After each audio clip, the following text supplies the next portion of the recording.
तो ठीक है, अभी पौना घंटे के बाद अब हम रिकॉर्डिंग शुरू कर, इसलिए कभी भी ना ऑनलाइन रखना ही अच्छा होता है, क्योंकि ठीक है। So even at the very beginning, यहाँ तक कि अत्यंत मूल शुरू की अवस्था में भी जब स्थूल और सूक्ष्म रूप जो कि अनंत सोच के, अनंत चैतन्य के रूप है, अनंत, यहाँ थिंकिंग जो है ये चैतन्य अर्थ से लिया जाएगा, जो अनंत चैतन्य के रूप है, ये ऑलरेडी अत्यंत सीमित जैसे कि अणु और पाषाण के रूप में आ गए। अत्यंत शुरू की अवस्था में स्थूल और सूक्ष्म रूपों के, जब पाषाण के रूप में अनंत चैतन्य अत्यंत सूक्ष्म सीमित मात्रा में मौजूद था।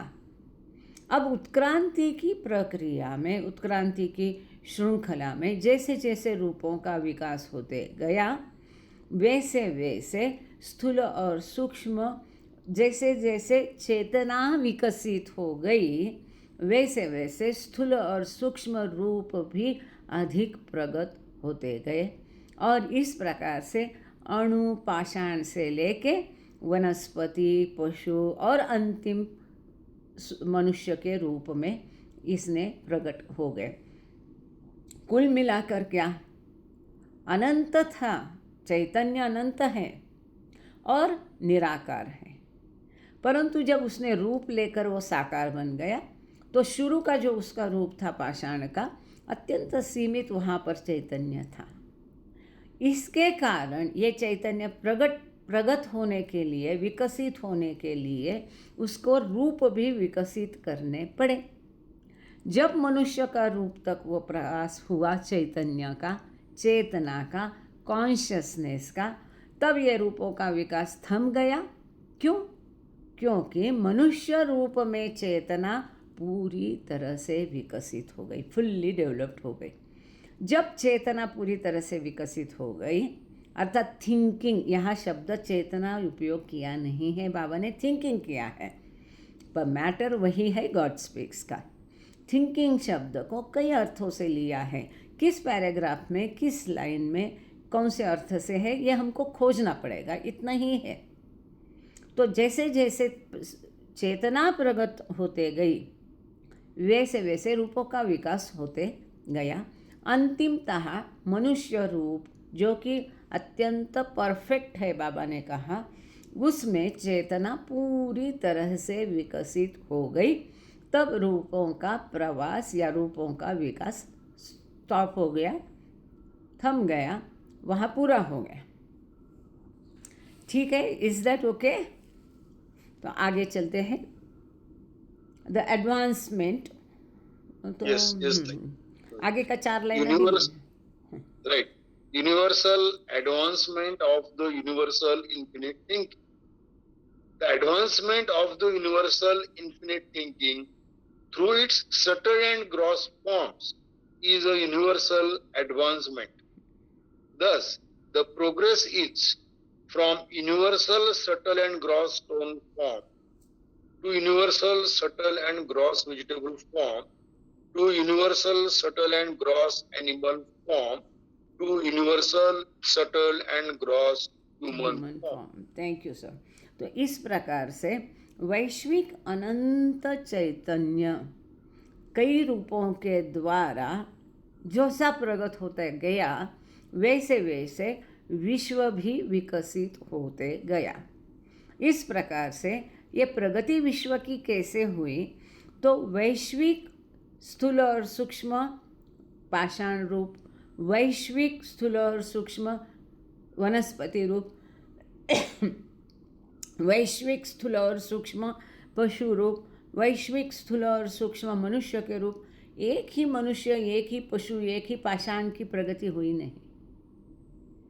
पूरे विश्व में कई जाति प्रजातियों के द्वारा उस योनि के अगणित स्पेसीज की विकास होते गया और इस प्रकार से पूरे वैश्विक ये प्रगति थी रूपों की, चैतन्य के विकास के लिए, चैतन्य पूरी तरह से विकसित होने के लिए। Yes sir, as is the universal.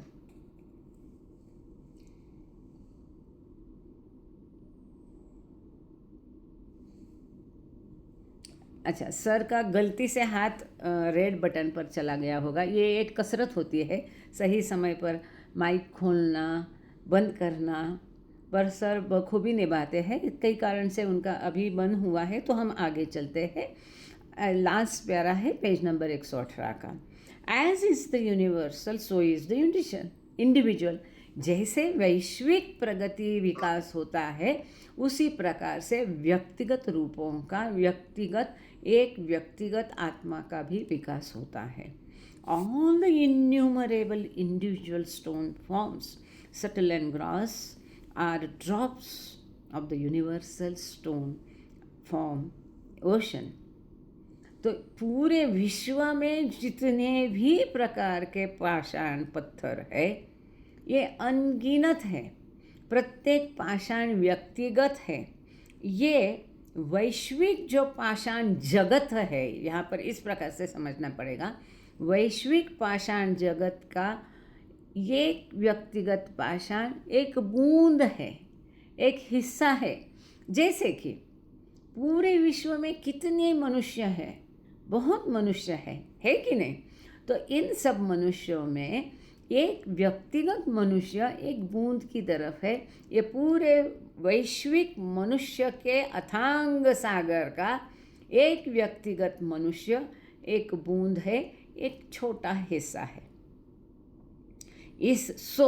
इसके कारण इन विविध रूपों की उत्क्रांति होते गई।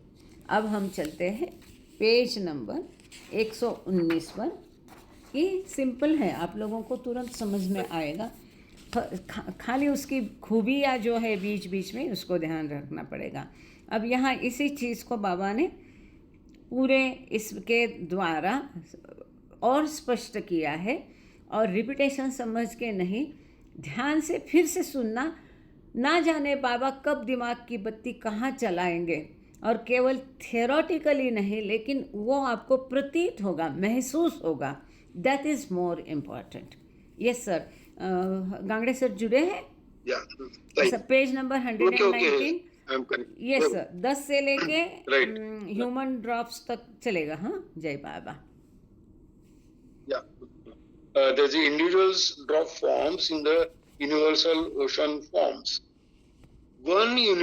Thus, one universal subtle and gross stone form is as it were the ocean, and the innumerable individual subtle and gross stone forms are as it were the drops.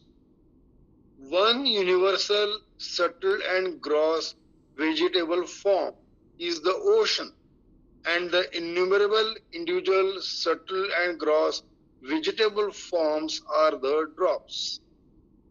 One universal subtle and gross animal form is the ocean, and the innumerable individual subtle and gross animal forms are the drops. One universal subtle and gross human form is the ocean, and the innumerable individual subtle and gross human forms are the drops. Thank you sir, बहुत सुंदर है कि यहाँ बाबा क्या कहते हैं। एक पाषाण जगत, पशु जगत, वनस्पति जगत, मनुष्य जगत, स्थूल और सूक्ष्म पाषाण रूप, ये एक बहुत बड़ा समंदर है। वैश्विक पाषाण जगत जिसको कहते हैं, इसमें अनगिनत व्यक्तिगत स्थूल और सूक्ष्म पाषाण एक बिंदु की तरह है। इसमें सारे एडजेक्टिव्स छोड़ के हम अगर देखेंगे, स्थूल और सूक्ष्म अध्यारूत रखेंगे, और यहाँ पर हम देखेंगे तो पाषाण जगत एक बहुत बड़ा वैश्विक पाषाण जगत है। अनगिनत कई सारे पाषाण उसमें जो है ये एक एक बूंद की तरह से है। ठीक है, इज इट ओके? पाषाण जगत बहुत बड़ा वैश्विक है, अनगिनत कई प्रकार के पाषाण है। वो एक पाषाण मतलब ये बड़े वैश्विक पाषाण जगत के समंदर का एक बूंद है। इसी प्रकार से वनस्पति रूप में ये पूरे वैश्विक वनस्पति रूप का एक वैश्विक वनस्पति जगत है। और ये वनस्पति जगत में हर एक वनस्पति उसमें एक बूंद की तरह है। वनस्पति जगत के समंदर का एक बूंद मतलब एक वनस्पति, एक वेल, एक कोई भी एक प्लांट है, ट्री है, ये पूरे वनस्पति जगत के अथांग वैश्विक सागर का केवल एक बूंद है। ठीक है, इसी प्रकार से वैश्विक पशु जगत है, बहुत बड़ा पशु जगत का मानो समंदर है। कोई भी एक व्यक्तिगत पशु मतलब इस बहुत बड़े वैश्विक पशु समंदर या पशु जगत का केवल एक बूंद है। इसी प्रकार से ये पूरे विश्व में कई मनुष्य हैं। सो ये मनुष्यों का सागर है। मनुष्यों के वैश्विक सागर में कोई भी एक मनुष्य एक बूंद मात्र है, जैसे कि आप, मैं, हम सब इस वैश्विक मनुष्य सागर के एक एक बूंद है। Is that clear? So we will now deal with the individual. अब हम एक एक व्यक्ति के साथ क्या होता है वो देखने जा रहे हैं। Sir, in the very beginning से लेके यूनिवर्स तक। जय बाबा। जय बाबा। The individual most finite thinking cannot realize the infinite imagination. So we will now deal with the individual.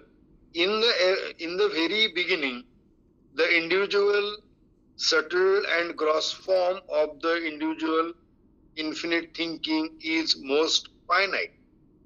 But the fact that the infinite mind has now acquired the most finite, subtle and gross body suggests that it has now itself become most finite.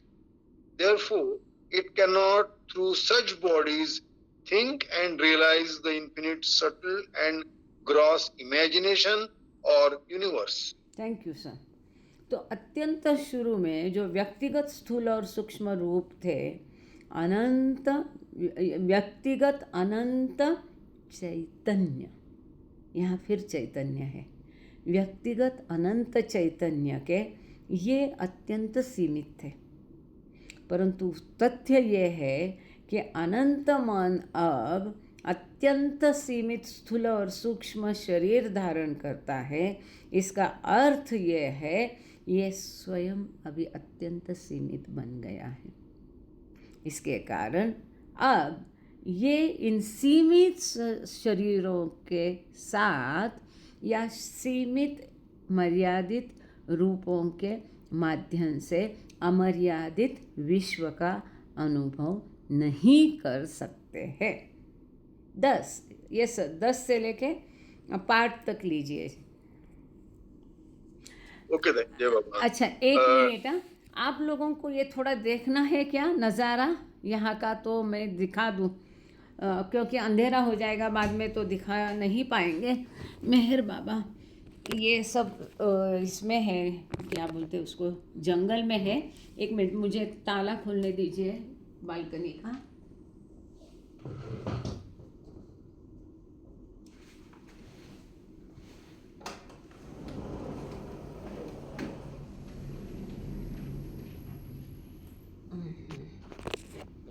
ये क्या है, बहुत सुंदर है।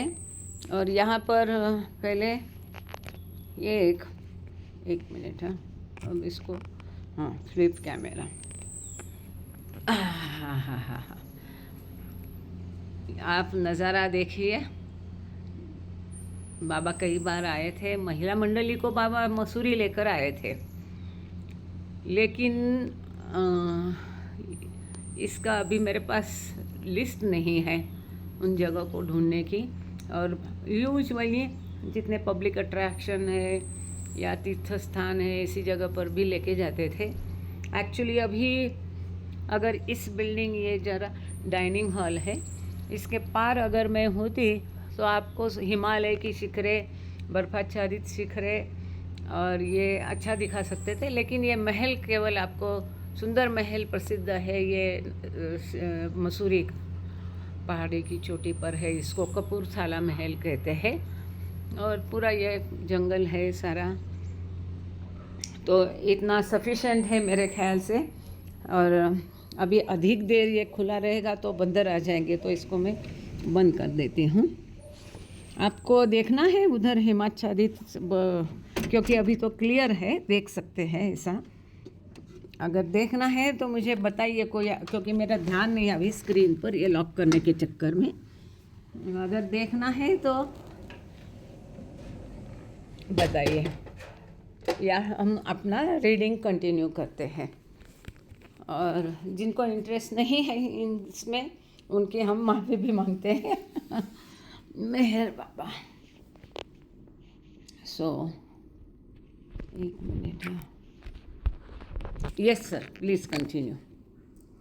10 To realize the infinite imagination, evolution from most finite to infinite thinking is prerequisite. Thus, the infinite mind has, as it were, become most finite. This being due to its having acquired the most finite, subtle and gross body. But to realize the universe, it must again become infinite. That is, infinite mind must acquire the most perfect, subtle and gross bodies. And this implies infinite subtle and gross thinking on its part. Thank you sir. तो इस प्रकार से जो अनंत मन है ये अत्यंत सीमित बन गया। अनंत था, जब ये पाषाण बन गया तो अत्यंत सीमित बन गया। और ये अनंत सीमित होने के कारण इसने शरीर भी अत्यंत, जिस प्रकार से चैतन्य है उसके अनुपात में, उस मात्रा में, उस हिसाब से शरीर होता है। और जिस प्रकार के संस्कार होते हैं उस प्रकार से शरीर होता है। आगे भी ये खास करके पुनर्जन्म में मनुष्य को। परंतु इस विश्व का अगर अनुभव पूरी तरह से लेना है तो इस अनंत मन जो सीमित बन गया है वह, ये वास्तविक मूलतः असीमित था। अब ये सीमित बने हुए अनंत मन को फिर से असीमित बनकर इसे एक अत्यंत परिपूर्ण योग्य ऐसा स्थूल और सूक्ष्म शरीर धारण करना पड़ेगा। और इसका अर्थ है कि स्थूल और सूक्ष्म चेतना उसकी पूरी विकसित होनी चाहिए। ठीक है। 10, ये 10 से लेके ह्यूमन फॉर्म तक कर लीजिएगा। Thus, now as a natural process, there begins the advancement of the now most finite thinking to infinite thinking. In other words, an advancement from the state of having most imperfect, subtle and gross bodies to having perfect form. In short, the evolutionary series is a process whereby the most finite, subtle and gross thinking in atom or stone form advances to infinite, subtle and gross thinking in human form. Thank you sir. तो इस प्रकार से ये स्वाभाविक प्रक्रिया है और ये नैसर्गिक प्रक्रिया अब शुरू होती है प्रगति की, विकास की। कौन सी प्रक्रिया? अत्यंत सीमित चैतन्य या चेतना या कॉन्शियसनेस से लेकर अनंत चैतन्य, कॉन्शियसनेस या चेतना दूसरे शब्दों की तरफ। अत्यंत सीमित सूक्ष्म चेतना नाही के बराबर पशु में, पाषाण में होती है। वहाँ से लेकर पूरी चेतना प्रगत होने का ये प्रवास शुरू होता है। दूसरे शब्दों में कहा गया, in other words, an advancement for the state of having most imperfection. दूसरे शब्दों में ये ऐसी प्रगति है कि जहाँ अत्यंत अपरिपूर्ण स्थूल और सूक्ष्म शरीर था, वहाँ से लेके अत्यंत परिपूर्ण रूप या माध्यम या शरीर प्राप्त करने की ही प्रक्रिया है। ये नैसर्गिक प्रक्रिया है। संक्षेप में उत्क्रांति की श्रृंखला ये एक प्रक्रिया ऐसी है जहाँ पर अत्यंत सीमित अपरिपूर्ण स्थूल और सूक्ष्म शरीर को या सूक्ष्म और स्थूल चैतन्य को, चेतना को, जैसे कि अणु और पशु में होता है, ये अत्यंत परिपूर्ण या विकसित चैतन्य या चेतना या कॉन्शियसनेस प्राप्त करने के लिए एक परिपूर्ण विकसित माध्यम या रूप का विकास। ये प्रवास किसका है? मूलतः चैतन्य का प्रवास है, सीमित से लेके परिपूर्ण और असीमित तक का। पर इस चेतना को इस प्रकार से प्रगत करने के लिए उसको उन प्रकार के रूपों को भी विकसित करना पड़ता है, और जिस अनुपात में चैतन्य है उस अनुपात में रूप होता है। इसलिए चैतन्य के साथ साथ ये रूपों का भी विकास है, प्रगति है, जो कि मनुष्य के रूप तक आकर पहुंचती है। यहाँ थिंकिंग का अर्थ चैतन्य लेने पर ही इसको समझ में आ जाएगा। मंजूर है? यहाँ थिंकिंग का अर्थ चैतन्य है। आगे हम चलते हैं पेज नंबर 120, 120। सर से रिक्वेस्ट है द फॉल्स माइंड से लेकर के फाइनाइटली तक पूरा करें। हम इसलिए जा रहे हैं क्योंकि ये रिपीटेशन है, आप सबको पता है। This is also a part of God speaks but in different words, और साधारण है, सहज है। और फिर भी यदि आपको लगता है कि ये बहुत हरी भरी हो रहे और एक्सप्लेन करो तो आप बताइए, करेंगे। माइक खुला है। यस सर, जय बाबा। जय बाबा। Corresponding finitudes of mind, body and realization.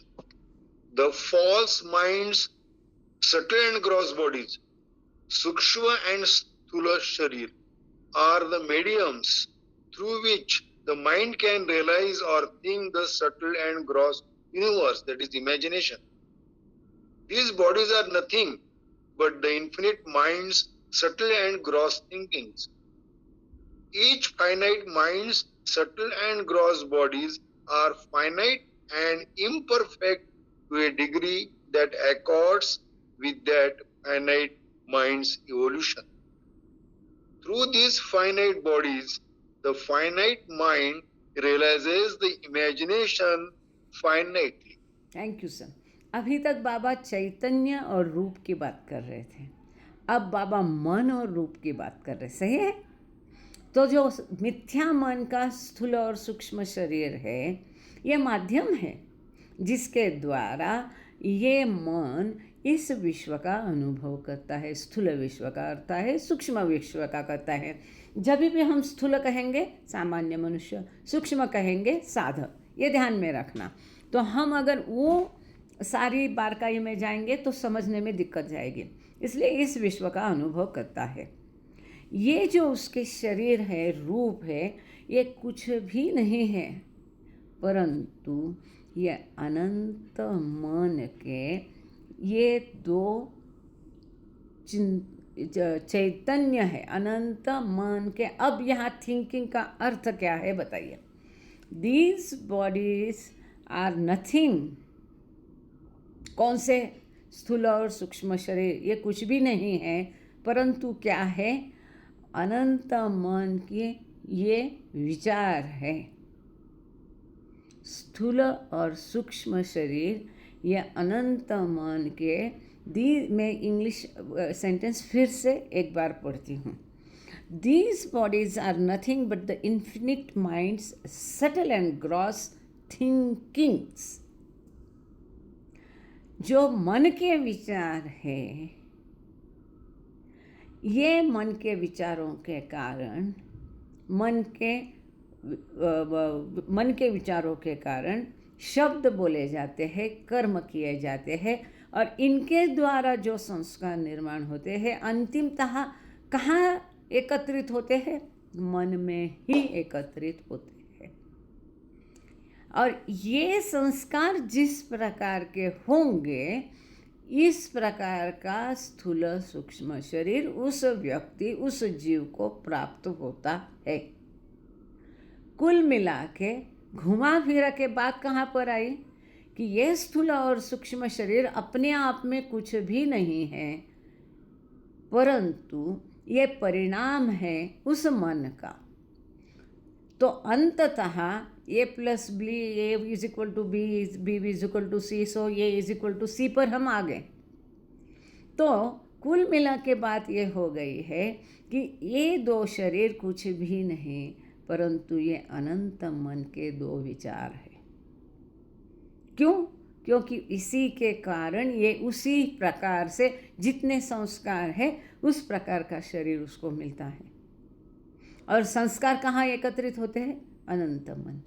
इस प्रकार से अनंत मन के ये स्थूल और सूक्ष्म शरीर मतलब उसके विचार है और कुछ भी नहीं। अगर ये ऐसा मेरी सीमित बुद्धि को ये समझ में आ रहा है, अगर इसका दूसरा भी कोई आई एम सो सॉरी, मैं इसको एडवांस में पढ़ नहीं सकी थी, और यूजुअली जैसा पढ़ के तैयारी करके रखते हैं तो ये मैं करने में असफल हुई, क्योंकि 15 दिन से बाहर ही हूँ। केवल ऐसे पेजेस साथ में लाई, किताब लाना संभव नहीं था प्रिंट करा के, तो इसके लिए मैंने इसको एडवांस में इसका अभ्यास करके नहीं रखा। इसलिए इस सेंटेंस का और भी कोई इंटरप्रिटेशन होता है तो you are welcome to, we will discuss on it definitely. आगे चल के प्रत्येक अनंत मन के स्थूल और सूक्ष्म शरीर जो है ये सीमित है, इम्परफेक्ट है, परिपूर्ण नहीं है, और उस मात्रा तक है जहाँ तक जिस प्रकार से ये मन की उत्क्रांति होती रहती है। जैसे जैसे मन की उत्क्रांति होगी, अनंत मन की उत्क्रांति होगी, उस अनुपात में ये शरीर भी विकसित होते रहते हैं। Through this finite bodies the finite mind realises the imagination finitely. तो मनुष्य योनि तक, उपमानवीय योनि में ये शरीर सीमित है। इसके कारण सीमित शरीरों के माध्यम से इस कल्पना का अनुभव भी सीमित मात्रा में प्राप्त होता है। ठीक है, आगे चले। Okay, thank you sir. Fine imagination से लेकर के विदाउट चैतन्य जो ब्रैकेट होता है ना, वहाँ तक पढ़ेंगे, फिर आगे इसके 2-3 हिस्सों में पढ़ेंगे इस पैराग्राफ को। Okay, okay, जय बाबा। The most finite Nirju mind realizes a most finite portion. Finite imagination means a portion or a particle of the infinite subtle and gross imagination. In the evolutionary series of forms up to vegetable, the infinite mind is in the most finite state. That is, the mind or Chaitanya or thinking in these forms is most finite, almost nil. These forms are almost nirju, inanimate, almost nir Chaitanya, without Chaitanya. Okay, thank you. So इसको जब sir पढ़ रहे थे तो एक बात और एक बार ऊपर का जो सेंटेंस है इसको एक बार फिर से इस परिप्रेक्ष्य में हम पढ़ते हैं। These bodies are nothing but the infinite mind subtle and gross thinking. तो ये शरीर कुछ भी नहीं है, परंतु ये चैतन्य है अनंत मन के स्थूल और सूक्ष्म चैतन्य है जो कि बहुत सीमित मात्रा में होता है। ये भी अर्थ हो सकता है जो पहला पैराग्राफ का। अब चलते हैं दूसरे पैराग्राफ के तरफ। जो फाइन इमेजिनेशन मतलब मनोकल्पना, इसका अर्थ है या अनंत स्थूल और सूक्ष्म कल्पना का एक छोटा का हिस्सा, पार्टिकल, एक छोटा भाग है जो उत्क्रांति की श्रृंखला है। इनमें वनस्पति के रूपों तक अनंत मन कभी पिक्चर में आता नहीं। ये अत्यंत सूक्ष्माति सूक्ष्म अवस्था में होता है। गॉड स्पीक्स में बाबा कहते हैं वनस्पति रूप ये पहला रूप है जहाँ मनो शरीर थोड़ा बहुत पिक्चर में आता है, और वहाँ वनस्पति में इंस्टिंक्ट डेवलप होता है, सहज प्रवृत्ति विकसित होता है, क्योंकि यह मन का भाग है। इस प्रकार से मन या चैतन्य या कॉन्शियसनेस या चेतना, यहाँ पर या थिंकिंग दिया है मतलब चेतना, इन रूपों में अत्यंत सीमित होती है, ना ही के बराबर होती है, जैसे कि पाषाण और धातु में। ये जो रूप है ये इसको साइंस तो निर्जीव ही कहता है, बेजान है। शास्त्र की दृष्टि से पाषाण और धातु निर्जीव है। इनमें चेतना या चैतन्य नाही के बराबर है। द जीव into bracket life force is manifested to some degree in vegetable form। वनस्पति रूप में जो जीव है या जान है, जागरूकता है या जीवन प्रवाह है, ये कुछ मात्रा में थोड़ा बहुत विकसित होता है। पशु में और अधिक विकसित होता है और मनुष्य रूप में अत्यंत बहुत विकसित होता है, पूरी तरह से विकसित होता है। जीवन प्रवाह, जान, चैतन्य या चेतना पूरी तरह से मनुष्य जीव में विकसित होती है। द माइंड और jiva of the atom stone which is most finite to the point of being almost nil. अणु, पाषाण या धातु, इनमें मन जो है होता है क्या? इनका कोई मन होता है? नहीं होता है। इसीलिए बाबा कहते हैं कि मनुष्य की चेतना रखकर पाषाण जैसे बनो, तब हम ईश्वर का साक्षात्कार प्राप्त कर सकते हैं। क्या करना है? चेतना पूरी मनुष्य जैसी, लेकिन मन पत्थर जैसा। क्यों? क्योंकि पत्थर को भाव, मन, अहम, वासना, लोभ कुछ भी नहीं है, ना ही के बराबर है। ये जो जीव है अणुरूप में, पाषाण में, धातु में, इनमें मन ना ही के बराबर है। अत्यंत सूक्ष्माति सूक्ष्म मन है जो कि दुनिया मानेगी नहीं। तो क्यों? क्योंकि वो ना ही के बराबर है, जिसके द्वारा वो स्थूल और सूक्ष्म उसके शरीरों के द्वारा इस स्थूल और सूक्ष्म विश्व या कल्पना का अत्यंत सीमित अनुभव ले सकते हैं, क्योंकि मन नहीं है, रूप भी विकसित पूरा नहीं है, चेतना भी पूरी विकसित नहीं है। इसके कारण ये अत्यंत ना ही के बराबर होता है। इसलिए इस विश्व का अनुभव वह अत्यंत सीमित मात्रा में कर सकते हैं। दूसरे शब्दों में, पशु में जो जीव होता है, इस विश्व का अत्यंत सीमित, माइन्यूट, सूक्ष्म एक विश्व का हिस्सा को वो अनुभव करता है। कैसे? जहाँ वो पत्थर पड़ा है उसके अगल बगल से जो लोग आएंगे जाएंगे, जिस जगह पर ये पत्थर है उस जगह के किसका माइक ओपन है? जिस जगह पर ये किसी का माइक ओपन है, कृपा करके बंद करेंगे please. I am not stone, मुझे गुस्सा भी आता है, मैं उसको नियंत्रण में भी कर सकती हूँ। कृपा करके अपना माइक बंद रखिए। देवीदास जी, किसका है? देवीदास। दिवाकर जुन्नेवाल भाऊ तो कभी ऐसा नहीं करते। ना उनका पूरा देवीदास। देवीदास सिंगोड़े जी, अपना माइक बंद करिए प्लीज, क्योंकि मेरे पास अभी होस्ट कंट्रोल नहीं है। आप माइक बंद नहीं रखोगे तब तक हम आगे नहीं बढ़ सकते हैं। प्लीज माइक बंद कर रखिए जी। बंद हो गया माइक? मुझे वो भी समझ में नहीं आ रहा है, यहाँ पर आवाज़ नहीं आ रही तो माइक बंद हो गया होगा। तो इंगोले, तुमचा माईक बंद करा प्लीज. देवीदास इंगोले, माईक बंद करा तुमचा.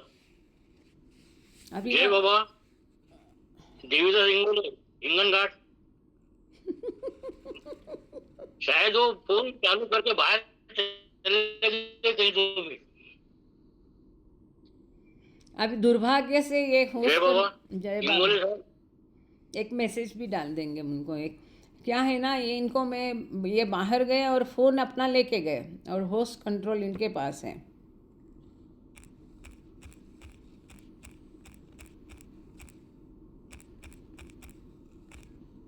ये भी चालू कर दिए इन्होंने और ये बाहर चले गए कहीं तो भी,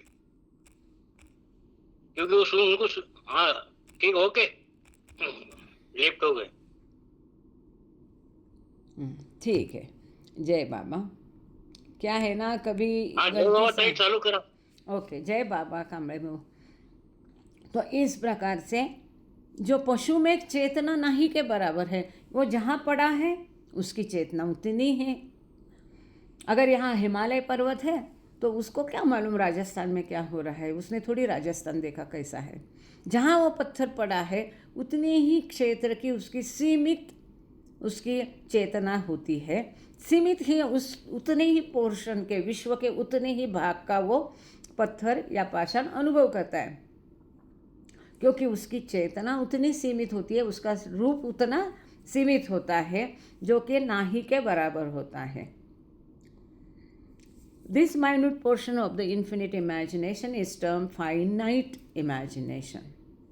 तो ये जो अत्यंत सीमित छोटा सा हिस्सा होता है अनंत कल्पना का, जिसको वो पाषाण अपनी सीमितता के कारण उतना ही अनुभव करता है, इसको सीमित कल्पना कहा जाता है। This is important part.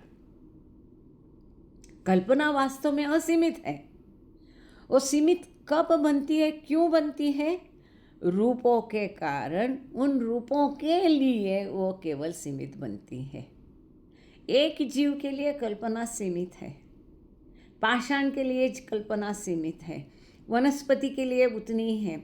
उन हिसाब से वो कल्पना सीमित बनती और उसके हिसाब से उसका अनुभव होता है। यहाँ पर अब द जीव से लेके मैंने थोड़ा सा डायरेक्ट हिंदी में पढ़ लिया, उसको एक बार मैं इंग्लिश में पढ़ती हूँ और थोड़ा डिस्टर्बेंस भी होगा बीच में। इसमें अगर कुछ आपको किसी को भी और स्पष्टीकरण चाहिए तो आप माइक खोल करके भी पूछ सकते हैं। द जीव, लाइफ फोर्स, जीवन तत्व जो है, इज मैनिफेस्टेड, ये प्रकट होता है to some degree in vegetable form, वनस्पति जीव में कुछ मात्रा में, more clearly in animal form, and most definitely in the human form. The mind or jiva of the atom, stone, iron, etc., which is most finite to the point of being almost nil, that mind or jiva, through its finite, subtle and gross body, realizes a most finite portion of the subtle and gross universe, a portion again so infinitesimal as to be almost nil. In other words, the jiva in the stone form realizes this most finite portion of the universe, because this jiva, this mind, this thinking, this chaitanya in stone form is almost nil. This minute portion of the infinite imagination is termed as finite imagination. आगे the less finite से लेके imagination तक पूरा पढ़ लीजिएगा sir Gangade sir. जय बाबा। हाँ, जब बताइए the less finite vegetable mind realizes a larger portion. The less finite mind or Jew of the vegetable through its less finite subtle and gross bodies realizes a larger portion of the infinite universe. In accordance with the greater capabilities of these less finite subtle and gross bodies or thinkings. In other words, it realizes the infinite subtle and gross universe less finitely. Since the Jew in this form is less finite, a larger portion of the universe is realized by it. This larger portion is termed the less finite imagination. अब बाबा यहाँ क्या क्या बता रहे हैं? रूप, चैतन्य की मात्रा, मन और अनुभव करना, कल्पना और कल्पना का अनुपात, इन सबको इसमें बाबा ने विशद किया है एक एक करके। पहले हमें पाषाण का देखा, अब वनस्पति रूप के बारे में बाबा कहते हैं कि वनस्पति में अब चैतन्य या चेतना थोड़ी और अधिक प्रगत हो गई है, और इस अधिक प्रगत चैतन्य के या प्रगत शरीर के द्वारा अब यही आत्मा जो पाषाण में था जब वनस्पति रूप में आया है तो और अधिक विश्व का वो अनुभव कर रहा है। जिस प्रकार की उसकी क्षमता है वो पाषाण से और अधिक है, क्योंकि अब यहाँ थोड़ा मन पिक्चर में आ गया, सहज प्रवृत्ति आ गई है, नेचुरल इंस्टिंक्ट है। ये वनस्पति के रूट्स जो है, मूल जो है, मूलिया या क्या कहते हैं, रूट्स है ना, ये अब ढूंढ रहा है कि मुझे पानी कहाँ मिलेगा, मिट्टी कहाँ है, पत्थर कहाँ है। यहाँ पत्थर आया तो वहाँ जाएगा नहीं, वो रूट अपना मार्ग बदल देगा, यहाँ से मुझे पानी मिलेगा। दिस इज़ नेचुरल इंस्टिंक्ट या सहज प्रवृत्ति। अब यह पाषाण की तुलना में वनस्पति में थोड़ी और प्रगत है, इसके कारण वो विश्व का और अधिक प्रमाण में अनुभव कर सकती है अपनी क्षमता के अनुसार, अपने स्थूल और भौतिक शरीर की मात्रा के अनुपात में। उसके चैतन्य, जितना चैतन्य वो वनस्पति, हर वनस्पति में कितनी स्पेसीज, हर रूप में अनंत स्पेसीज है, हर प्रकार के, कोई क्रीपर्स होगा, कोई बुश होगा, कोई पेड़ होगा, कोई पौधा होगा, अनेक प्रकार के आम है, अनेक प्रकार के ग्रेप्स है। तो हर एक का अपना अनुभव अपनी अपनी चेतना चैतन्य के हिसाब से विश्व का वो अनुभव पाषाण के हिसाब से और अधिक मात्रा में करता है, और इस प्रकार से और अधिक मात्रा में वो स्थूल और सूक्ष्म विश्व का अनुभव करता है, क्योंकि अब इस रूप में जीव थोड़ा अधिक है, चैतन्य है, जीवन चैतन्य, जीवन स्रोत वनस्पति में पाषाण की तुलना में और अधिक है, अधिक मात्रा में है। तो विश्व का अनुभव वो वनस्पति अधिक मात्रा में करती है पाषाण की तुलना में। अब जो इमेजिनेशन है या विश्व है, ये कैसा है? अनंत है, परंतु इस वनस्पति के लिए फिर भी वो मर्यादित है, जितना वो वनस्पति अनुभव करती है। पाषाण में वो अत्यंत सीमित कल्पना थी उसके लिए, क्योंकि उतनी ही कल्पना का वो अनुभव कर सकता था। अब वनस्पति के रूप में वही पाषाण अधिक कल्पना का अनुभव करता है, फिर भी अनंत कल्पना का अर्थात विश्व का अनुभव नहीं कर सकता।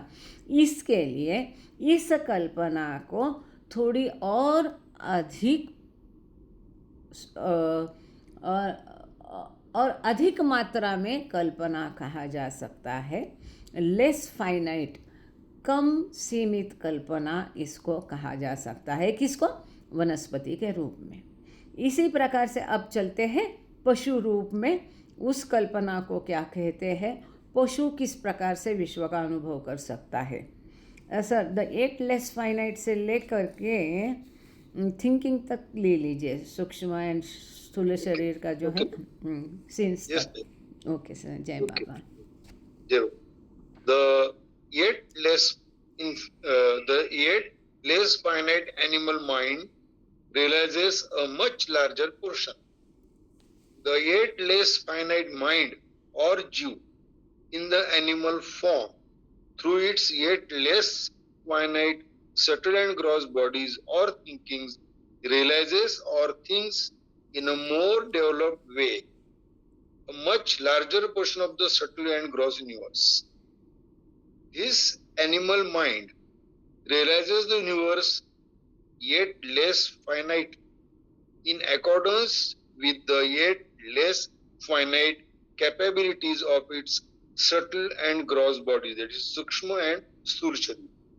That is, in accordance with the development of its Chaitanya or thinking. Okay sir, thank you sir. So अब यहाँ पाषाण में जो जीव था वनस्पति बन गया, पाषाण के सारे स्पेसिस हो गए, धातु के सारे स्पेसिस वो उस आत्मा ने अनुभव किया। अब वही अभी आत्मा वनस्पति गया, वनस्पति में सारे स्पेसिस उसने अनुभव करके अब वो पशु बन गया। जो पाषाण था अब पशु बन गया।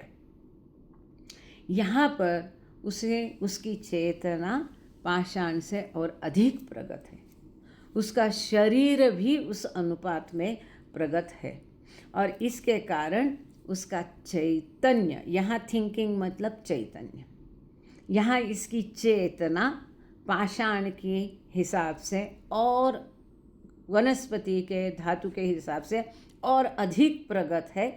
मतलब दूसरी भाषा में कम सीमित है या अधिक प्रगत है, अधिक विकसित है। और इसके कारण अधिक विकसित चेतना, अधिक विकसित शरीर, मतलब इस विश्व का अनुभव और अधिक, तुलना में विश्व का अनुभव और अधिक। अगर विश्व का अनुभव अधिक होगा, इसका अर्थ क्या है? अनंत कल्पना, क्योंकि विश्व मतलब कल्पना है। अनंत कल्पना का और अधिक हिस्से को वो अनुभव कर रहा है, मतलब यहाँ इसकी कल्पना और अधिक विकसित कल्पना है, कम सीमित कल्पना है। यहाँ पशु का मन जो है विश्व को अनुभव करता है उसकी क्षमता के अनुसार, उसकी चेतना के अनुसार, उसके शरीर के अनुसार। जितना उसका चैतन्य विकसित है उस मात्रा में वो इस विश्व को अनुभव करता है। अब यहाँ पर भी पशुओं में भी हर प्रकार के जानवर हैं, कुत्ता है, बिल्ली है, हाथी है, टाइगर है, हिरण है। सबकी चेतना, सबके रूप, सबके शरीर, सबकी ताकत अलग है। उस प्रकार से वो कल्पना का अनुभव करेंगे। सर, सिंस द जीव से लेके फॉर्म तक please. Since the Jew in this form is yet less finite, a yet larger portion of the infinite universe is realized by it. This yet larger portion is termed the yet less finite imagination. In other words, because the mind is thinking more in this form than it was in the vegetable form. In this form, it can take the experience of the universe more fitly, capably, and suitably than it could through the vegetable form. Okay, thank you sir. अब यहाँ बाबा ने मन भी picture में लाया है, क्योंकि मन जो है वनस्पति के पश्चात अब पशु योनि में काफ़ी प्रगत हो चुका है और यहाँ पर उनको जो है अधिक चैतन्य प्राप्त हुआ है, चेतना उनकी और अधिक विकसित हुई है, क्योंकि इन रूपों में जो जीव चैतन्य है ये अधिक मात्रा में है। जीव जो है, जान है, चैतन्य है, पशु में खूब है, अधिक मात्रा में है और निश्चित रूप से पाषाण धातु वनस्पति बाकी योनियों से अधिक प्रमाण में है, इसीलिए इस अनंत विश्व का वो अनुभव भी उस अनुपात में और अधिक कर सकते हैं। अब ये जो और अधिक अनुभव है, इसको कहे जा सकता है अधिक कल्पना, या इसको ये कह सकता है और कम सीमित कल्पना, या हम कह सकते हैं और अधिक कल्पना। अनंत कल्पना में से और अधिक मात्रा में और अधिक हिस्से की कल्पना का हिस्सा को वो अनुभव कर सकता है। दूसरे शब्दों में, क्योंकि यहाँ मन जो है ये अन्य रूपों की तुलना में, जैसे कि वनस्पति रूप है, पाषाण रूप है, ये अधिक प्रगत है, और इसीलिए ये विश्व का अनुभव और अधिक दृढ़ता से और योग्यता से, क्षमता से और अधिक फिट तरीके से ये विश्व का अनुभव पशु कर सकता है वनस्पति रूप की तुलना से, और अधिक प्रमाण में वह पशु रूप में वो विश्व का अनुभव कर सकता है। अब हम चलते हैं पेज नंबर 121 पर। इसके पहले किसी को कुछ पूछना है, कुछ डाउट है तो कृपा करके हैंड रेज कीजिए ताकि हमें पता चले, तो हम रुक जाएंगे, अन्यथा हम चले रहे। अभी भी हम कंटिन्यू करते हैं, इस बीच में कोई हैंड रेज आएगा तो हम रुक जाएंगे और प्रश्न पहले लेंगे, अन्यथा हम ये टॉपिक 121, 122 पेज, 121 पेज कंटिन्यू करते हैं। वही सेम चीज़ है, दूसरे शब्दों में, दूसरी भाषा में, और बाबा ने कहा है इसको। कंटिन्यू। कोई सवाल है sir? Page number 121 the finite से लेके आप जैसा थिंकिंग तक ले लीजिएगा। Yes, the infinite human mind realizes the whole. The infinite mind of the human, यहीं से लेना है ना, correct? हाँ हाँ The जी। infinite mind of the human, through its infinite, most perfect, subtle and gross bodies, realizes the whole of the infinite, subtle and gross universe, infinitely and completely. This whole of the infinite universe is termed infinite imagination. The false thinking Jew and real thinking Shiv. In the human form, Jew is equal to infinite false thinking, and Shiv is equal to infinite real thinking. Okay. In both, Okay. Continue. Please continue. A is equal to Jew, infinite false thinking, and B is equal to Shiv, infinite real thinking. In both A and B, thinking is infinite, but in the human Jew, thinking is directed towards imagination, whereas in Shiv, thinking is directed towards its infinite self. Thank you sir. So यहाँ पर अब मनुष्य का मन का बाबा विचार कर रहे हैं। जो मनुष्य के मन में अनंत मन है और उसके कई सारे मोस्ट परफेक्ट सटल और उसका एकदम परिपूर्ण स्थूल और सूक्ष्म शरीर भी है, अनंत मन भी है, मनुष्य में अब चेतना पूरेपूर है, तो इस विश्व का अनुभव वो पूरी तरह से लेता है, मज़े लेता है, अनंतता से इस विश्व का वो अनुभव करता है, पूर्णता से अनुभव इस विश्व का वो करता है। और इस प्रकार से जिस प्रकार से मनुष्य इस विश्व का अनुभव करता है, इस अनुभव को या विश्व का या कल्पना का अनुभव करता है, इसको हम अनंत कल्पना का वो अनुभव अनंत चैतन्य द्वारा परिपूर्ण शरीर द्वारा करता है, ऐसा कहा सकते हैं। मनुष्य का रूप मतलब दो प्रकार आए। एक तो जीव है, जीव मतलब अनंत मिथ्या सोच। अब तक सोच प्रकार जो है मनुष्य तक की दूसरी योनियों में नहीं था। मन के दो कार्य है, वो पूरी तरह से मन में विकसित है, बुद्धि और भावना। यह उपमानवीय योनि में होता नहीं है। और इसी कारण जीव मतलब अनंत मिथ्या सोच है। और दूसरा मनुष्य है शिव, जहाँ अनंत सत्य सोच है, जो ईश्वर साक्षात्कारिक व्यक्ति है, जो सद्गुरु है। इनमें यह अनंत वास्तविक या सत चिंतन जिसको हम कह सकते हैं ये होती है।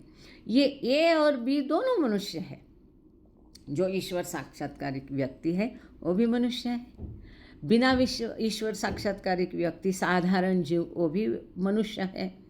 अब दोनों में भी चैतन्य, यहाँ थिंकिंग का अर्थ है चैतन्य। कृपा करके अपने अपनी कॉपीज में पेंसिल से लिख लो।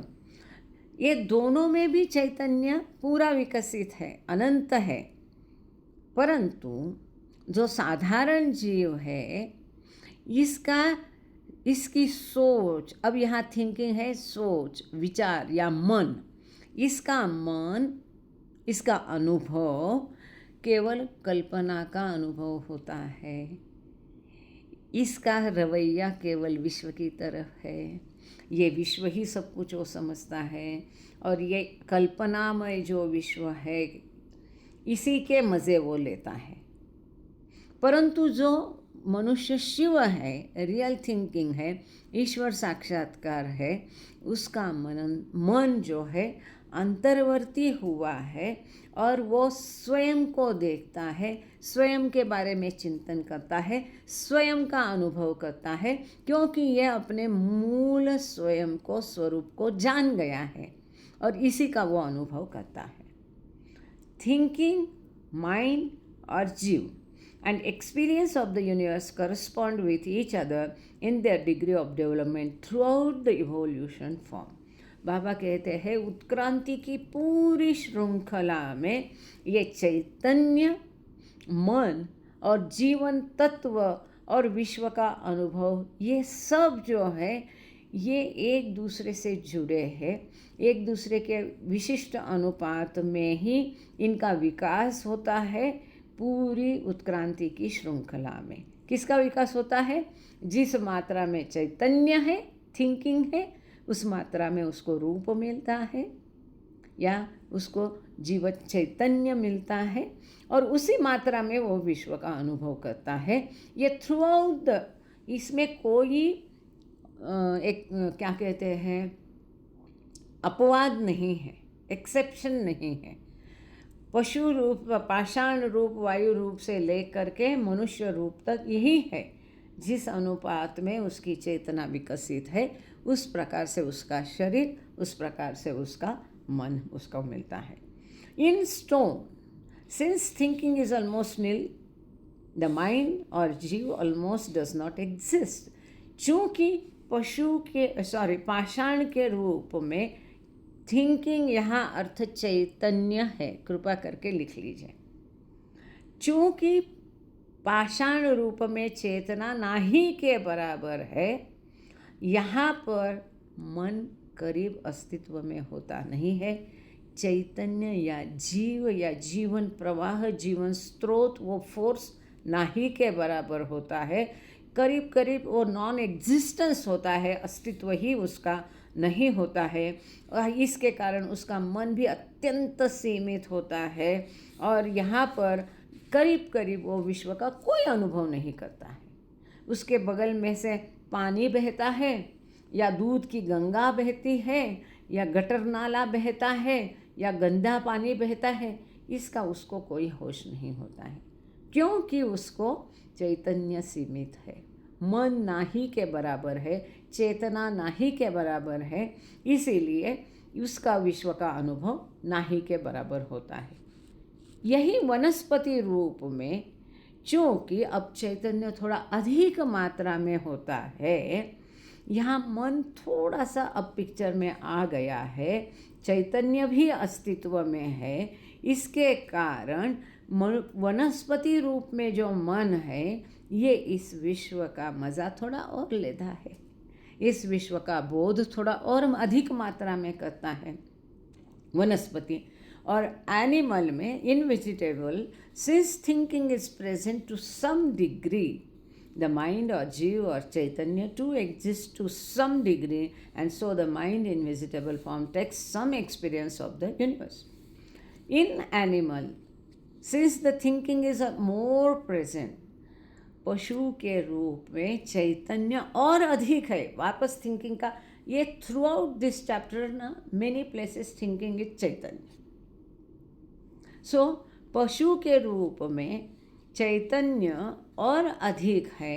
इसके लिए मन या जीव स्तोत्र वहाँ पर निश्चित रूप से है. इसके कारण पशु रूप में जो मन है वो इस विश्व का अनुभव और अधिक मात्रा में करता है. In animal since thinking is more present, the mind और जीव exist more definitely, and so the mind in animal form takes more experience of the universe. In human, since thinking is present to the utmost or infinite degree, the mind or jiv exists infinitely and most definitely. So the new infinite mind in human form experiences the universe most fully and completely. मनुष्य रूप में चूँकि अब यहाँ again चैतन्य thinking, मनुष्य के रूप में चूँकि चैतन्य अब पूरी मात्रा में है, अनंत प्रमाण में है. यहाँ मन और जीव स्रोत चैतन्य जीवन स्रोत या माइंड अस्तित्व में अनंतरता है. इसके लिए और डेफिनेटली है, मन भी है और चैतन्य भी है, जीवन प्रवाह भी पूरा है मनुष्य में. इसलिए और उसका मन भी अनंत है. इसलिए मनुष्य के रूप में ये मनुष्य विश्व का पूरी तरह से और कंप्लीटली अनुभव करता है. अब चलते हम पेज नंबर 122 पर. Yes sir, in the beginning. अच्छा, किसी को कुछ पूछना है क्या? बताइए. हाँ, any questions, any hand raises? क्योंकि मेरे को पूछना है. हाँ, मेरे को पूछना है. Please tell me. एक मिनट, मैं थोड़ा इसको. हाँ, संस्कार तो इसमें नहीं होते हैं स्टोन एज में. क्यों? स्टोन एज में तो शायद संस्कार होते हैं क्या? बिल्कुल होते हैं मैडम, बिल्कुल होते हैं. बहुत कम मात्रा में होते हैं, अति अल्प मात्रा. अति अल्प मात्रा. मतलब वो एक स्टोन जो है रोड पे रहती है, एक से शिव जी बनता है, एक की पूजा होती है, एक पर्ल बनता है. How they uplift.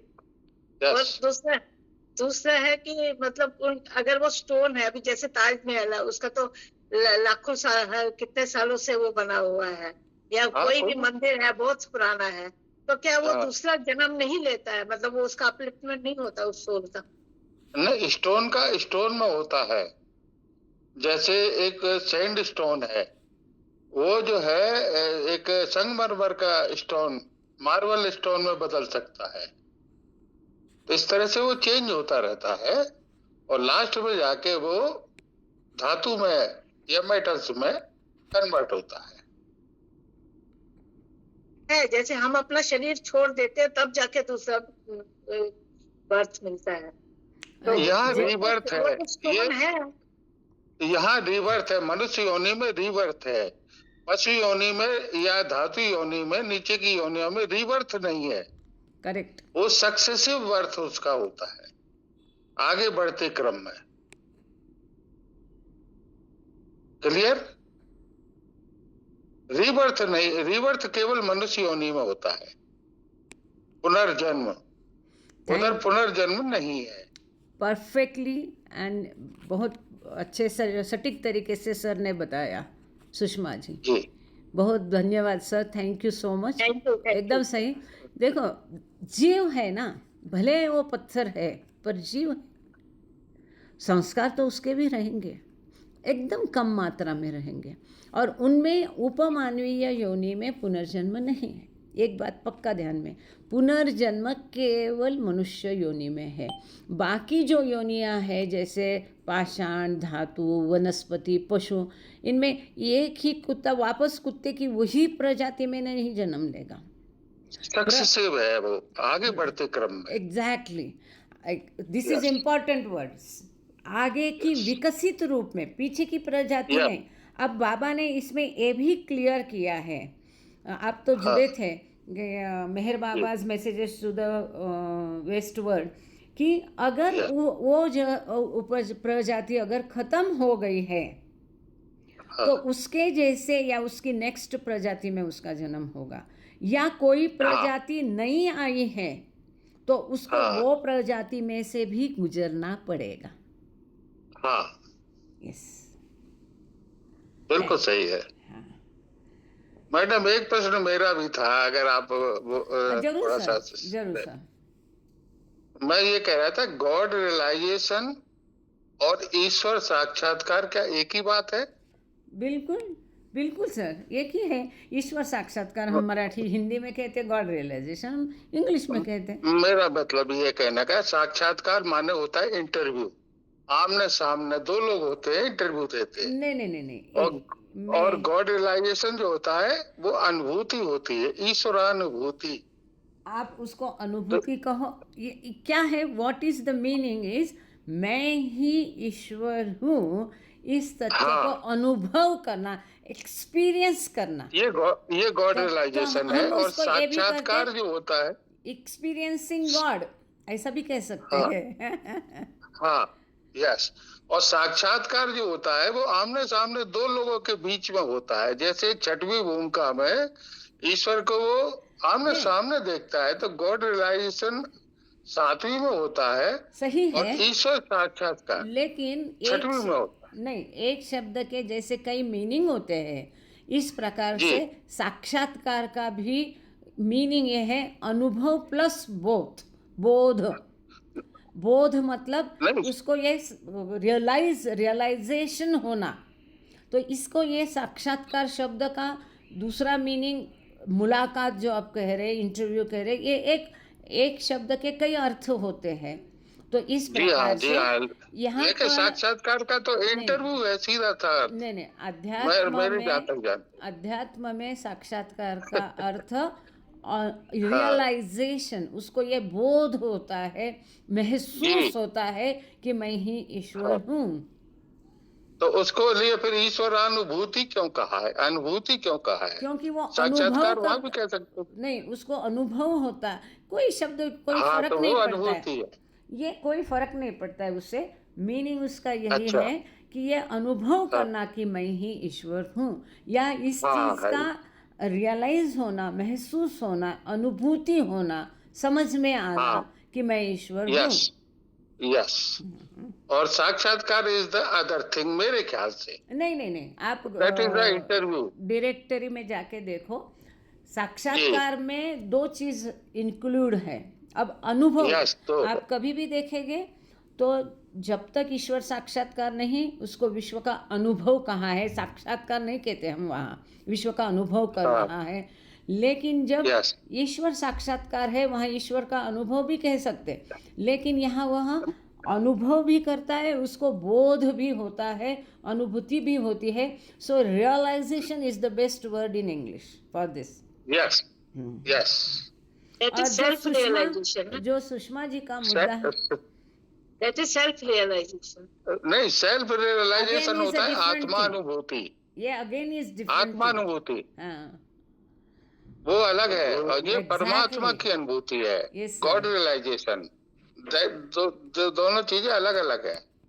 पहले स्टेज है, पहले आत्मानुभूति, उसके बाद ईश्वरानुभूति या गॉड रियलाइजेशन।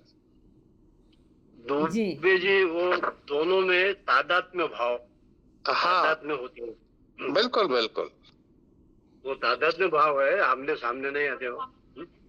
नहीं, मैं तो साक्षात्कार का मतलब केवल पूछ रहा था। साक्षात्कार माने होता है दो लोगों के बीच में आमने सामने। जैसे छठवीं भूमिका में परमात्मा और मनुष्य जो एक दूसरे को देखते हैं, हर जगह देखते हैं, मैं इसको इंटरव्यू मानता हूँ, इसको साक्षात्कार मानता हूँ। अच्छा तो सुषमा अपने जी, अपने सोच आपने जो कहा कि कई युग बीत जाते हैं, बिल्कुल सही है। कई काल चक्र बीत जाते हैं। अब ये पत्थर का एग्जैक्टली प्रवास कहाँ शुरू होता है और कहाँ ख़त्म होता है, मतलब ये पत्थर की मिट्टी बनने के बाद ख़त्म होता है कि मिट्टी क्या भी और कुछ बह जाने के, ये एक पहेली है। इसको अभी तक उजागर किया, शायद अगले अवतार काल में बाबा उजागर करेंगे। उसी प्रकार से वायु के बारे में बाबा ने कहा कि अभी मैं वायु और पानी, जो कि पाषाण योनि की पहले की योनियाँ हैं। प्रवास एक्चुअली जीव का वायु से होता है, लेकिन इसके बारे में बाबा ने कहा कि समझने के लिए आसान हो तो हम पाषाण से शुरुआत करते हैं। तो ये बड़ी पहेली है। और ये वायु कब आता है, कब ख़त्म होता है, पानी कौन सा कब आता है, कब ख़त्म होता है, तो इसीलिए तो आप, मैं, हम सब बड़ी लंबी दूरी से आए हैं। इसीलिए मैडम प्लीज, मैंने एक जगह पढ़ा है जी प्लीज कि पहले वायु आई जी, मतलब गैसेस फॉर्म, और गैसेस फॉर्म के बाद में फिर पहले तो नेसेंट गैसें हैं जिनके लिए बाबा ने कहा है कि ये सूक्ष्म जगत की है और इसके बारे में कोई दिमाग से सोच नहीं सकता कि ये कैसी गैसें हैं। उसके बाद ये स्थूल गैसें आई, 365 है या 265 है, कितनी है, और उसके बाद में स्टोन फॉर्म में आया। तो गैसेस माने हवा, air, H2O, hydrogen, oxygen, nitrogen वगैरह, ये गैसेस भी हैं और इनसे मिलके ही हवा बनी है। तो ये हवा आई, फिर स्टोन फॉर्म आया, फिर धातु फॉर्म आया, उसके बाद वाटर फॉर्म आया, क्योंकि पेड़ पौधों के लिए, जीवन के लिए पानी बहुत जरूरी है। तो ये मेटल फॉर्म के बाद में वाटर आया। ऑक्सीजन और हाइड्रोजन जब मिली और थंडरिंग हुई तो वाटर आया। इसलिए पानी का सूत्र है H2O, हाइड्रोजन और ऑक्सीजन। थंडरिंग के कारण, ये बिजली जो चमकती है आकाश में, उसके कारण पानी बना, और पानी बना तो फिर चेतना जीव, सजीव के रूप में, मतलब वनस्पति के रूप में पैदा हुई। उसके लिए पानी बहुत इम्पोर्टेंट था, नेसेसरी था। Okay, thank you sir. ये गॉड स्पीक्स में करीब करीब सभी ने पढ़ा है, सबको इसकी कल्पना है। और मेहर बाबाज अर्ली मैसेजेस हमने पढ़ा इसमें। तो अच्छा सुषमा जी, कल है क्या वो मर्टल बीच वाला कल है? ये कौन सा, ये नहीं, आपका माइक बंद है। ये कौन सा फ्राइडे है कल का? चौथा है क्या? नहीं, आपका माइक बंद है सुषमा जी। चौथा फ्राइडे, ओह हाँ कल 4th है। अरे तो मैं तो पेजेस लाई नहीं, ना बुक लाई ना पेजेस लाई। तो उसको बेटी को बोल दीजिए। जी, उसको बोलना पड़ेगा। जय सर, आज आप प्रेयर करेंगे क्या? जय बाबा, आपका माइक बंद है। अब now we are nearing to the prayer time, just 1 minute left. So we are stopping today at page number 122 and second last para हम रुक गए हैं। तो वहाँ से आगे के टाइम में हम पिकअप करेंगे। जय सर, आप प्रेयर करेंगे क्या आज? जय बाबा,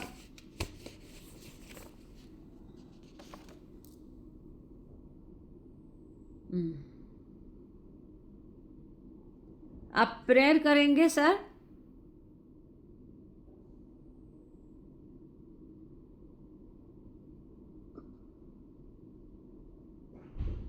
हाँ शुरू कर दीजिए। मेरा माइक नहीं खुल रहा मैडम। अभी खुल गया। आप, अरे वापस बंद किया आपने।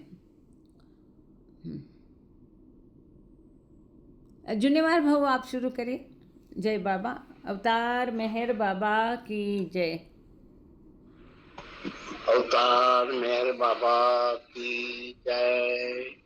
अवतार मेहर बाबा की जय। मेहर ब्रह्मा,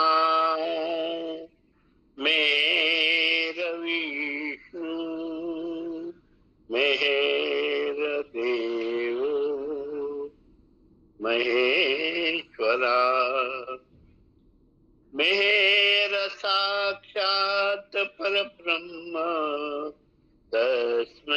श्री मेहराय नमः। हे परवरदिगार, सबके राखनार और सबकी रक्षा करने वाले, तुम्हारा कोई आदि नहीं है और न तुम्हारा कोई अंत है। तुम अद्वैत हो, तुम तुलना से परे हो और तुम्हारा पार कोई नहीं पा सकता है। तुम्हारा कोई रंग और रूप नहीं है। तुम आविर्भाव से रहित हो और तुम गुणातीत हो। तुम अपार हो और अगाध हो, कल्पना और धारणा से परे हो, शाश्वत और अनश्वर हो। तुम अखंड हो और दिव्य नेत्रों के सिवाय और किसी भी प्रकार से तुम्हें कोई नहीं देख सकता है। तुम्हारा अस्तित्व सदैव था, तुम सदैव रहते हो और तुम सदैव रहोगे। तुम सर्वत्र हो, तुम हर वस्तु में हो और तुम हर जगह से परे तथा हर वस्तु से परे भी हो। तुम आकाश में हो और पाताल में हो, तुम व्यक्त हो और अव्यक्त हो। तुम सब लोगों पर हो और समस्त लोगों से परे हो। तुम तीनों भुवनों में हो और तीनों भुवनों से परे भी हो। तुम अगोचर हो और स्वतंत्र हो। तुम सृष्टि के रचने वाले हो, स्वामियों के स्वामी हो, समस्त मनो और हृदय के ज्ञाता हो। तुम सर्वशक्तिमान हो और सर्वव्यापी हो। तुम अनंत ज्ञान हो, अनंत शक्ति हो, अनंत आनंद हो। तुम ज्ञान के महासागर हो, सर्वज्ञ हो, अनंत ज्ञान रखने वाले हो। तुम भूत वर्तमान और भविष्य के ज्ञाता हो और तुम स्वयं ज्ञान हो।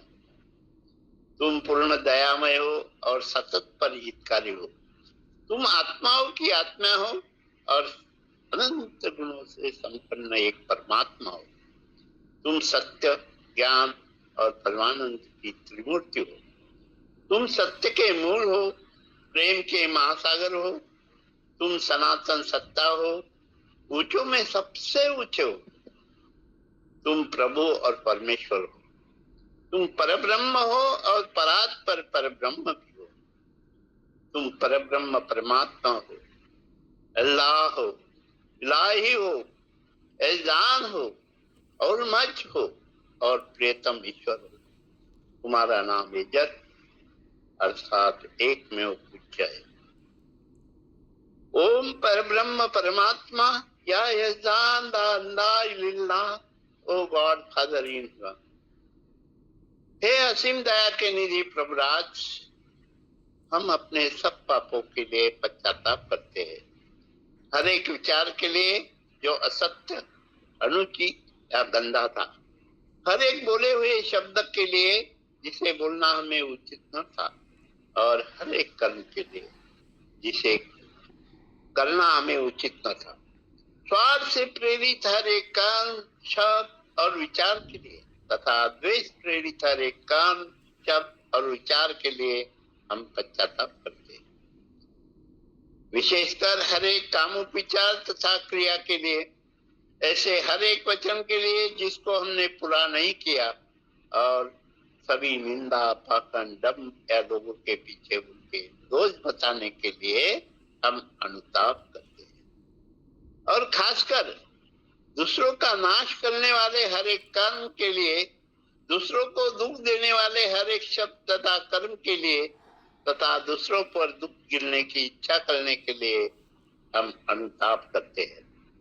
हे प्रभुराज, आप हम पर असीम दया करके हमारे किए हुए पापों को क्षमा कीजिए, और वैसे ही आपके मर्जी के अनुसार विचार करने में, बोलने में तथा कार्य करने में जो हमारी असमर्थता सदा रहती आई है, उसको भी क्षमा कीजिए।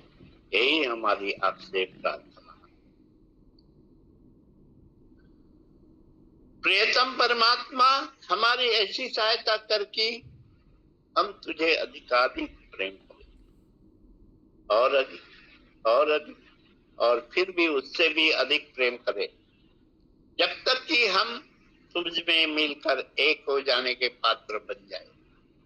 और तुम हम सबकी ऐसी सहायता कर कि हम अंत अंत तक प्रियतम बाबा का दामन दृढ़ता से पकड़े रहे।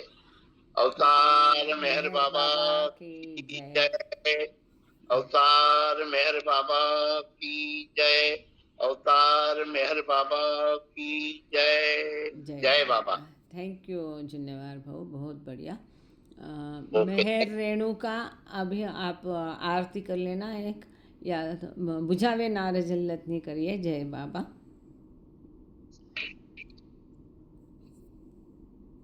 जय मेहर बाबा। बुझावे करूं या फिर कोई और भी कर सकते हैं? जय बाबा। बुझावे करना। जय बाबा। दूसरी करायची, दुसरी का मग जहाँ कल्पना करते हैं। अवतार मेहर बाबा की जय।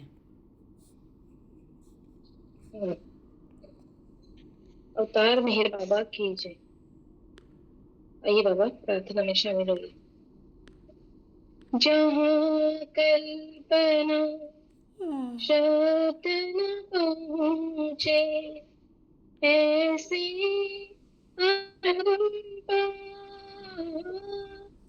नीति नीति वेद पुकारे, महिमा तोरी अपार। दिव्य सनातन परम दया घन, दिव्य सनातन परम दया घन, हे जगदोद्धारो मेहर मन आरती स्वीकारो, मेहर मन आरती स्वीकारो। धूप दीप चंदन चर्चाना, भोग लगाना फूल चढ़ाना, तुम्हारा ही तुमको लौटाना, काहे बढ़ाई करो मेहर मन आरती स्वीकारो, मेहर मन आरती स्वीकारो। सकल निधि के तुम कारण हो, सकल विश्व तारण हारे हो, तुम समूर नहीं तुम ही हो, हे सतवतारो मेहर मन आरती स्वीकारो, मेहर मन आरती स्वीकारो। सकल चराचर तुम्हारी माया, माया भी तो तुम्हारी छाया, तुम्हारा अंत कोई पाया, तुम हो अनंत खरो मेहर मन आरती स्वीकारो, मेहर मन आरती स्वीकारो। अपने को जब जो नहीं जाने, महिमा तुम्हारी क्या पहचाने, जो कुछ भी कहते अनजाने, गुण गाते तुम्हारो मेहर मन आरती स्वीकारो, मेहर मन आरती स्वीकारो। सीमा नाही तुम्हारी कृपा को, क्या कोई दे सकता प्रभु तुमको, देख तुम्हें दो प्रेमी जनों को, नित्य तुम्हें सुमिरो मेहर मन आरती स्वीकारो, मेहर मन आरती स्वीकारो। दिव्य सनातन परम दया घन, दिव्य सनातन परम दया घन, हे जगदोद्धारो मेहर मन आरती स्वीकारो, आरती स्वीकारो। अवतार मेहर बाबा की जय, अवतार मेहर बाबा की जय, अवतार मेहर बाबा की जय। Thank you Baba, thank you काकू। जय बाबा, जय बाबा बेटा, थैंक यू मेहर रेणुका। रंजन दीदी, आप 7 नेम्स बोलेंगे आज? जय बाबा रंजन दीदी।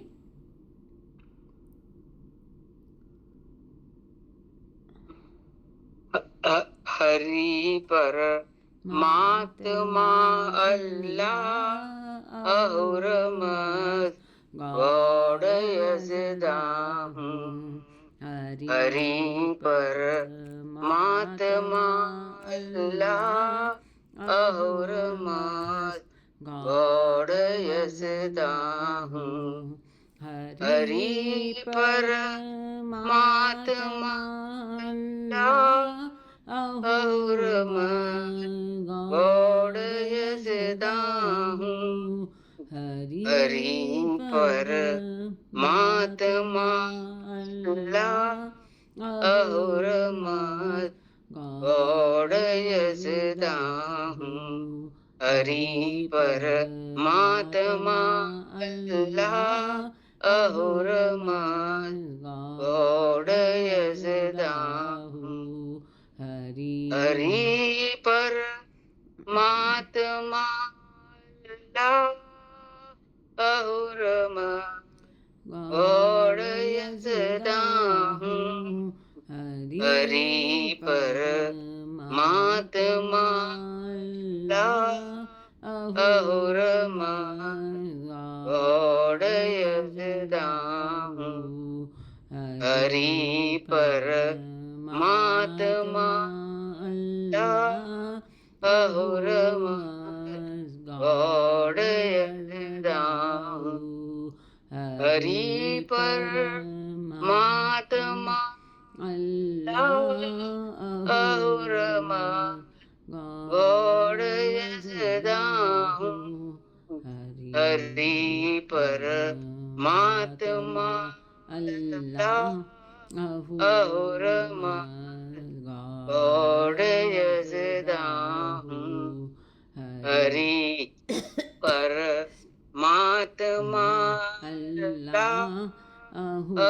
अहुरमत गॉड यजदाहु। हरि परमात्मा अहुरमत गॉड यजदाहु। हरि परमात्मा अहुरमत गॉड यजदाहु। हरि परमात्मा अहुरमत गॉड यजदाहु। जय बाबा। अवतार मेहर बाबा की जय। अवतार मेहर बाबा की जय। अवतार प्रभु की जय। जय बाबा, जय बाबा, जय बाबा। कल जरूर जुड़ना आप लोग 7:30 बजे। मॉर्टल बीच। जय बाबा उषा जी। नहीं, मसूरी कल 7:30 बजे जुड़ना। डॉक्टर डॉन्किन के बाबा के साथ का जीवन रात को 7:30 बजे जरूर जुड़िएगा, प्लीज जुड़िएगा। सुषमा जी, आप ले लेना पूरा केयर उधर। हाँ 7:45 नहीं, हाँ 7:45। ठीक से पहुंच गई आप? ठीक से पहुंच गई? जय बाबा सबको। जय बाबा। मैं नहीं, अभी तो मसूरी में हूँ। माँ जी आप कहाँ हैं? हम रुड़की में हैं, बैठे हैं बाबा के पास। ये देखिए, दिखाइए सबको, दिखाइए रुड़की का, दिखाइए ना। हाँ रुड़की में है बाबा अभी नहीं दिखाई दिए। और इधर अरे नहीं, अभी नहीं दिखाई दिए। थोड़ा नीचे करो, नीचे करो तो। अरे किसका टीवी चालू है भाई, बंद करो अपना माइक। किसका टीवी तो ऑन है, बंद की।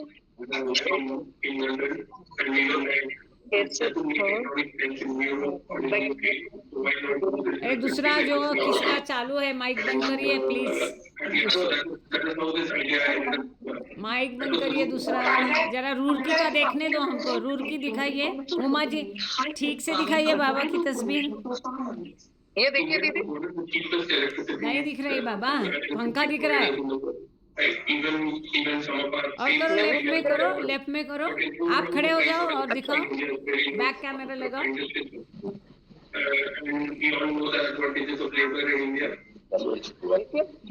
हाँ बस बस बस, दरबार पोज है, बढ़िया, थैंक यू। फिर हिल गई, ठीक ठीक है। चलो बाबा की जयकार करके सेशन एंड करते हैं, क्योंकि लोगों का ध्यान नहीं, कोई दूसरा माइक लगा के रखा है। दिखे दीदी, बाबा दिखे, हाँ बाबा दिखे, हाँ बाबा दिखे। हाँ हाँ, थैंक यू, जय बाबा, थैंक अभी यू। पहुंची नहीं, आप पहुंची नहीं अभी? नहीं नहीं, अभी मैं पहुंची नहीं हूँ। हम कल जाएंगे दिल्ली, फिर कल दिल्ली जाएंगे। अच्छा अच्छा, जय बाबा की। हाँ, जय बाबा। अवतार चलो, मेहर सब बाबा सब की, मिलके सबको जय बाबा की प्रेम। जय करते, अवतार मेहर बाबा, मेहर बाबा सबको प्रेम पूर्वक जय बाबा की जय। अवतार मेहर बाबा की जय, जय बाबा, जय बाबा पहले से। जय बाबा, जय Baba. Thank you Baba, thank you all of you for joining. जय बाबा, जय बाबा। ठंड बहुत है यहाँ। जय बाबा, जय बाबा भाऊ, जय बाबा, जय बाबा, बताइए, जय बाबा, सबको जय बाबा। आज सभी को प्रेम, जय बाबा। जय बाबा, जय बाबा। नीलम जी पहुंच गई क्या?